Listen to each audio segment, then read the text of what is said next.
സങ്കീർത്തനങ്ങൾ 62-ാം അധ്യായം 1 മുതൽ 12 വരെയുള്ള തിരുവചനങ്ങൾ. ആശ്വാസം ദൈവത്തിൽ മാത്രം.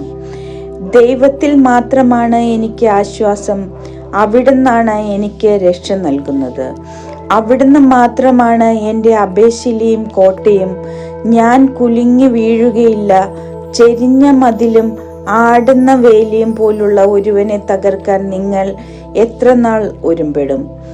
ഒരുവന്റെ ഔന്നത്യത്തിൽ നിന്ന് അവനെ തള്ളിയിടാൻ മാത്രമാണ് അവർ ആലോചിക്കുന്നത്. അവർ വ്യാജത്തിൽ ആനന്ദിക്കുന്നു, അധരങ്ങൾ കൊണ്ട് അനുഗ്രഹിക്കുന്നു, ഹൃദയം കൊണ്ട് ശപിക്കുന്നു. ദൈവത്തിൽ മാത്രമാണ് എനിക്ക് ആശ്വാസം. അവിടുന്നാണ് എനിക്ക് പ്രത്യാശ നൽകുന്നത്. അവിടുന്ന് മാത്രമാണ് എൻ്റെ അഭയശിലയും കോട്ടയും. എനിക്ക് കുലുക്കം തട്ടുകയില്ല.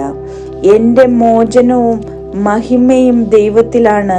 എൻ്റെ രക്ഷാശിലയും അഭയവും ദൈവമാണ്.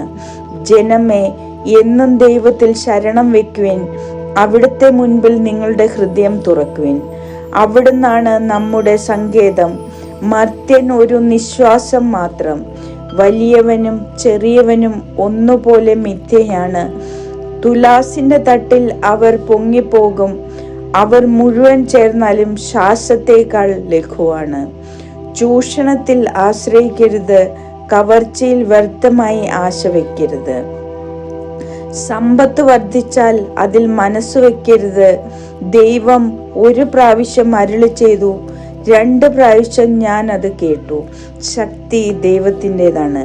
കർത്താവെ, കാരുണ്യവും അങ്ങയുടേതാണ്. അവിടുന്ന് മനുഷ്യന് പ്രവൃത്തി കൊണ്ട് പ്രതിഫലം നൽകുന്നു.